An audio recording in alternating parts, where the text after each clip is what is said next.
Hello and welcome back to my channel. I'm Sarah Edens and I'm so happy you chose to join me today to work on your wealth mindset and your finance skills and put those two together to unlock your inner millionaire. We're here for part 2 of how to build wealth in 2024. I'll link to part 1 in the description. So let's look at 5 more ways that you can really start to build wealth in 2024. So number 1 is to take the long view of life. So I really love a quote from Brian Tracy that says, people who take a long view of their lives and careers always seem to make much better decisions about their time and activities than people who give very little thought to the future. So I just love that quote. But yeah, I have always been a big picture thinker. It's just the way I'm wired. And so for me, I am always thinking about what I want to be in the future, who I want to become, how I want to level up my life, how I want to level up my finances. So if that's as important to you as it is to me, then this is a really, really good year to really start focusing on the bigger picture as much as possible. It can be really easy with our finances to get sucked into kind of the minutia of our day-to-day lives and all the little demands on our money, and forget to put money towards retirement or forget to put money into an emergency savings account, things like that. So just really focusing on what is your bigger picture financially, even looking out to kind of when are you thinking about retiring and what's your plan for that? Have you spoken with a retirement advisor ever about kind of what you want to do now to be able to make that happen down the line? So all kinds of good things to think about there, but just really making that commitment to having a bigger picture view. This also helps, by the way, if you've made a financial mistake, because sometimes these financial mistakes can feel very catastrophic and it can be easy to really beat ourselves up about losing money or having a purchase that went south or just something that didn't work out, right? And so if you have the bigger picture, you can sort of pick yourself up and dust yourself off and be like, oh, well, that's life. And then be able to just learn from your mistakes and move on. And remember that making mistakes is part of life. And in the big picture, you have time to recover from that and be able to do better in the future. So that can also be something that's helpful when it comes to taking a longer view of life, is just to be able to not take everything quite so much to heart if you have something that doesn't go right. Because that's life. Things sometimes don't go the way we had anticipated it, especially with our money, with our jobs, with our professional life. Businesses that you own, if you're a business owner, I'm sure that you know what I'm talking about here, where, I had a business that I started back in 2018, for example, and this was actually it's funny now, but it was not funny at the time. I put a ton of money and energy and time into getting this business off the ground. And then come to find out, it wasn't really something that people were wanting to hire me to do because I'd gotten it a little bit too niche down. And so it just was really interesting going through that experience. And I felt really stressed about it at the time. But looking back, I'm like, well, I learned a lot of good business skills, and that's life. Not every business you start is going to do well, or your clients are not going to be as excited about your business potentially as you are, which is always a thing when it comes to entrepreneurship. So just kind of look at life as a big picture and be able to give yourself some grace as you work through things and make mistakes that way. It's part of life. Number 2 is to reflect and meditate. So I really was inspired by Ray Dalio on this. He writes in his book, Principles, Life and Work, which if you haven't read it, I will link to that in the description. Great book. Very, very inspiring. But Ray says, meditate. I practice transcendental meditation. And by the way, any kind of meditation is fine. You don't have to practice transcendental meditation. It's the concept though. So I practice transcendental meditation and believe that it has enhanced my open-mindedness, higher level perspective, equanimity, and creativity. It helps slow things down so that I can act calmly, even in the face of chaos, just like a ninja in a street fight. I'm not saying that you have to meditate in order to develop this perspective. I'm just passing along that it has helped me and many other people, and I recommend that you seriously consider exploring it. So I thought that was really interesting. I've seen Ray talk about how much meditation has impacted his work as an investor and a business person. They're founding Bridgewater, which is the world's most successful hedge fund. many, many times. He talks about meditation as being something that he credits so much with his success in business. And I haven't actually ever, well, not very often, have I seen anybody, at least in the realm of finance, talk about how meditation has helped and informed their work. So I thought that was really cool. I wanted to throw that in here for you to think about. So you can try incorporating not just meditation, but also mindfulness into your day-to-day life and make more mindful, informed decisions, be more strategic. And I think the core of what meditation does and mindfulness does is it helps us, like you said, calm down.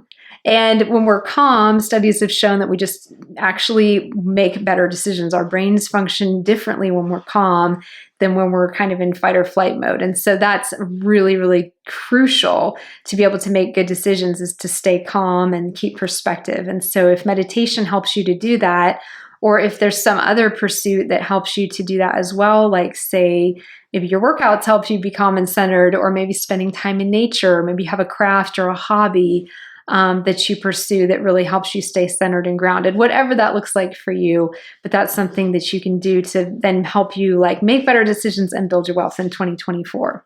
Number 3 is to be open-minded and seek out diverse perspectives and opinions. So this is really important when you're building wealth, because we're all operating off of our own kind of limited experiences and our biased opinions and perspectives about money management. And so it's really, really good to be able to kind of identify gaps in your knowledge and either go watch some YouTube videos, listen to some podcasts, hire a professional in an area that you're struggling in, whether that's retirement planning, investing, financial advice, you name it. There are so many different professionals out there who you can either hire or who are sharing their information for free with the world on YouTube and podcasts and social media, who can really help you build wealth in the areas that you don't have perspective in or you don't have the training in. I think particularly when it comes to things like investing and retirement planning, it is very, very helpful to rope in professionals on your team on those two things, because there is a lot of margin for error on those and ways that that can go south. And so if you have people who can really help you guide you through the process because they've successfully guided many other people through the process, that can be very, very beneficial.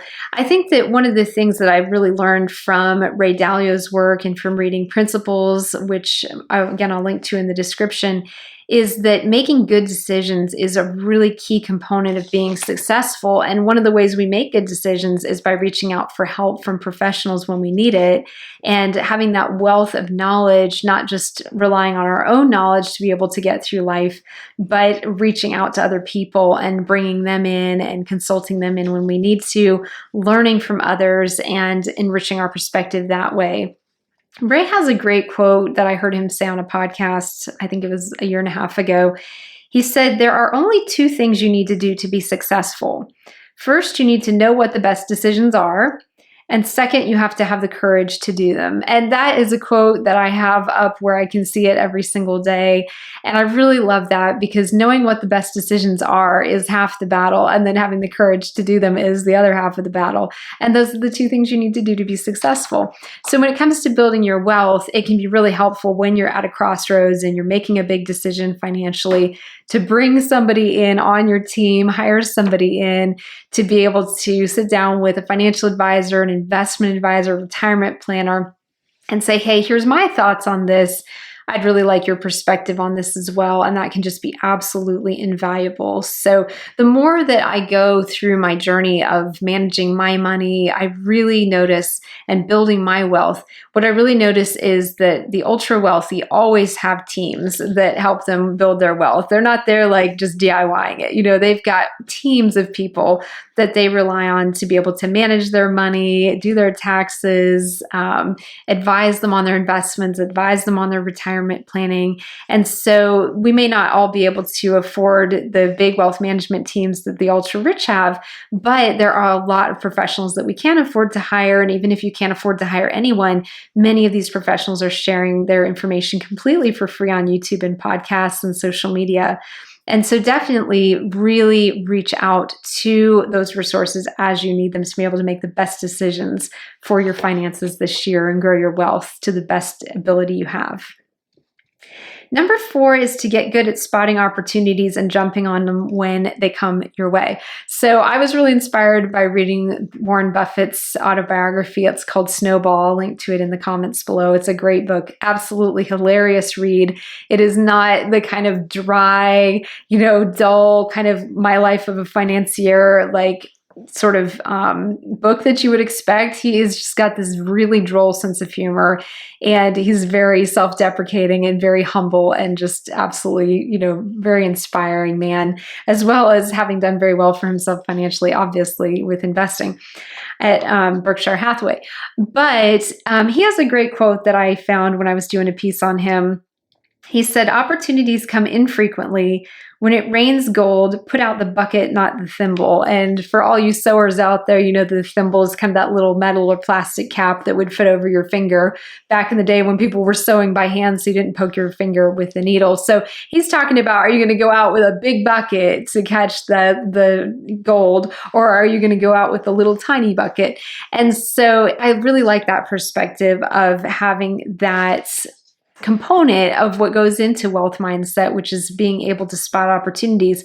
And sometimes opportunities come at the strangest times when you wouldn't even expect them to come at. And so kind of having your radar up and kind of scanning your environment for various financial opportunities is always good. Obviously, I'm not talking speculation here at all, or jumping on the latest, stock that everybody's talking about, or jumping into the latest kind of craze that people are making a lot of money on, nothing like that.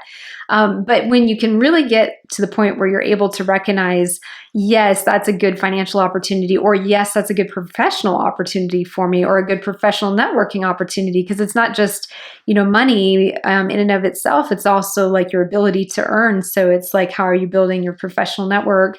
How are you investing in your professional skills? Just being able to kind of pinpoint those opportunities and jump on them is a key component to building your wealth that I hope you will really keep your eyes open for in 2024. Buffett is a great example of this because he built his wealth at Berkshire Hathaway off of buying undervalued asset classes. And that was how he got Berkshire Hathaway started. And he details a lot of that in his book. So it's really an interesting read, like I was saying. But yeah, just that's a piece of it, is just being able to recognize those opportunities as they come your way, because opportunities do come fairly infrequently. And so it's good to kind of be in that headspace where maybe rather than having a perspective of saying, oh, all the good things happen to other people, nothing good ever happens to me, I'm going to be broke the rest of my life, I can't figure out how to manage money, telling yourself all these super negative things that tear yourself down. Really start to say, like, I can recognize opportunities when I see them. I'm going to keep my eyes open for opportunities. I'm going to keep building my finance skills. I'm going to keep building my wealth mindset. I'm going to keep investing in myself professionally every single day, even if it's just like a little bit every single day, and continuing to grow that way, both professionally and personally. And so it kind of becomes a game after a while when you've made that shift of being somebody who sits around being like, all the good stuff happens to other people, it never happens to me, rather than having that mindset be like, hey, good things can happen to me financially and otherwise. And I'm going to just like go into life with that expectation that I'm going to have a good life, I'm going to do well financially, and that I'm going to have great opportunities in my work. Great financial opportunities come my way, and this is exciting. And when you have that mindset, you will be able to take advantage of things so much more effectively and jump on things so much more effectively, rather than if you're not looking for them. We don't see what we don't look for, right? I feel like this is kind of like the exercise that you can do next time you're out driving, where if you're thinking about white cars and you get on the road and all of a sudden you suddenly notice all the white cars. That's what I mean about being able to spot opportunity, is really get good at looking at, like, what does a financial opportunity for me look like? What does a professional opportunity for me look like? Like, what am I looking for? And then you've got your radar up to look for those things. And then all of a sudden you see them, and maybe they were there all along, but you're just seeing them because you're more tuned into them. So it's kind of a fun, like, exercise to kind of put into a little more tangible form what I'm talking about here. Because it's like, well, what does spotting opportunity mean? Just think about if you went out and you're thinking white car, and I guarantee you're going to notice how many people drive white cars next time you're on the road. So try that. And that's kind of a fun exercise to do. But think about opportunities same way, where you're always like thinking opportunity, and then you're out, in the real world and you're like, ooh, opportunity. And that's how that works. So it's really quite fun when you get into the hang of it. And then fifth and finally, practice philanthropy and giving back. I talk a lot about this on my channel. I'm a philanthropist as well. I'm far from being a millionaire at the moment, but I am already practicing philanthropy and charitable giving because that's just part of my core values and what aligns with the things that are most important to me. But that is a really good thing to be able to start doing as you're able to. And if you don't have a lot of money to donate, and I never encourage my students to donate more than they can with their current budget. So don't think that this is something where I'm saying, oh, go and like donate a lot of money even if you can't afford to. No. But maybe if you can't afford to donate money, maybe you volunteer some or you find some other way to give back to your community. So there's a lot of different ways that you can, give back that isn't just money, right? It's lots and lots of different ways. And so I think that that's something that is a really nice thing to think about in terms of these days we're living in these times of staggering wealth inequality. And so I know that was really interesting. I will link to this in the description, but there is a organization called Oxfam, which is the global organization that studies wealth and income disparity, things like that. And they just released a report on the income disparity and the wealth disparity between the uber rich and the rest of society. And this was really interesting. The report just came out this month, in fact, and it said since 2020, 5 billion people have become poorer, while the world's 5 richest men have more than doubled their fortunes at a rate of $14 million per hour. Can you even imagine? I mean, $14 million per hour is just crazy.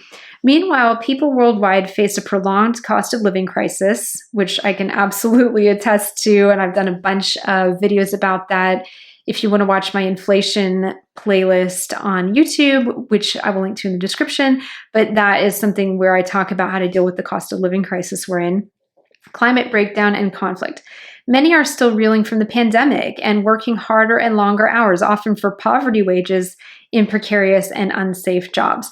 So that's the other reason why I personally feel like it is so important for those of us who have any means at all to be able to just make even just like a 1% difference where we can. I think it's so, so critical, just kind of as a core value. Obviously, it is not one that you have to do yourself, so don't feel like I'm pushing this on you whatsoever, but it's just something that I think is kind of like creating good karma for your money by being able to give back to others in whatever ways you're able to. There's a great quote from Warren Buffett, who is one of the philanthropists who I aim to emulate. He has already donated a vast amount of his fortune, and he plans to donate the vast majority of what remains of his fortune after he passes to the Bill and Melinda Gates Foundation, among other charities and foundations that he and his family have set up. But Warren Buffett, and what is he right now? I think he's the 6th or 7th richest person in the world. So that is a large, large amount of money that's going to charity, which I just think is phenomenal. But Warren Buffett once said on this topic of philanthropy, he said, if you're in the luckiest 1% of humanity, you owe it to the rest of humanity to think about the other 99%. And I really love his perspective because I think that these days, when you look at the rich, many of them obviously are philanthropic. Many of them are giving back. But unfortunately, I think there's a lot of the trend that we see on social media is more just this hyper consumption of luxury goods, and that's what they're doing with their wealth. And I think that to some point, that's great if that brings them joy, but then there's also that balance of kind of like ethically and morally, how much of a responsibility do we have to turn around and help those who didn't have the opportunities that we had, or didn't have the educational experiences that we had, or didn't have the support and role models that we have, and just aren't doing well because of those things, not because, they're not hardworking, or not because they didn't want those things for themselves and their kids. And so I think that that's really, really important to just be able to take that quote from Buffett to heart of, again, I just love it. If you're in the luckiest 1% of humanity, you owe it to the rest of humanity to think about the other 99%. So that's just something to think through as well if you want to incorporate that into your budget. And again, don't go overboard on this. It is something that you don't want to donate to the point that you are not able to take care of your needs. You're not able to take care of your savings, investing goals, your retirement planning. Like, don't go overboard with it. But just within your current means, it's always a good thing to think through. Of, do you want to give back to help those in your community or help support causes globally? And then if so, how much of that can you afford to give at this stage in your life? You know, right now you might be at a stage where you can't afford to give very much, but it's just the act of being a philanthropist and the act of charitable giving that counts, not how much you give. Because then as you grow your wealth, you'll have more. So it's just all kind of a positive reinforcing cycle of making that part of your budget. I just have charitable giving as a line item in our budget.